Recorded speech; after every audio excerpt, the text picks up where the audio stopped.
Hi, it's Craig from AI Goes to College. This is just a short little episode to let you know that tomorrow, April 30th at 5 p.m. U.S. Eastern Time, I'll be giving a talk on the ethics of human AI co production. The formal title is Human AI Co production Working Together for the Greater Good. This is part of an annual series called the Marbury Ethics Lectures. I'm really honored to have been asked to be a speaker. 2 years ago, the speaker was then Louisiana Governor John Bell Edwards.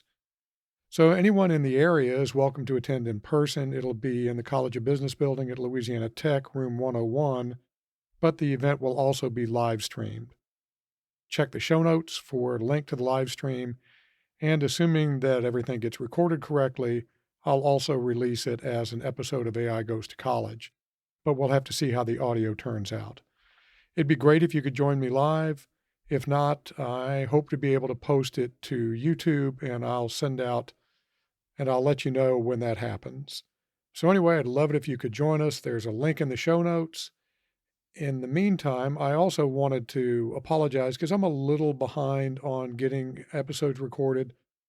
I promise I'll get caught up at least over the summer. It's a busy time of the term, as all of you know, if you're in higher ed.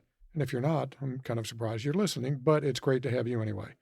All right, that's it for this time. I'll talk to you later. Bye. Thanks for listening to AI Goes to College. If you found this episode useful, you'll love the AI Goes to College newsletter. Each edition brings you useful tips, news, and insights that you can use to help you figure out what in the world is going on with generative AI and how it's affecting higher ed. Just go to aigoestocollege.com to sign up. I won't try to sell you anything, and I won't spam you or share your information with anybody else. As an incentive for subscribing, I'll send you the Getting Started with Generative AI guide. Even if you're an expert with AI, you'll find the guide useful for helping your less knowledgeable colleagues.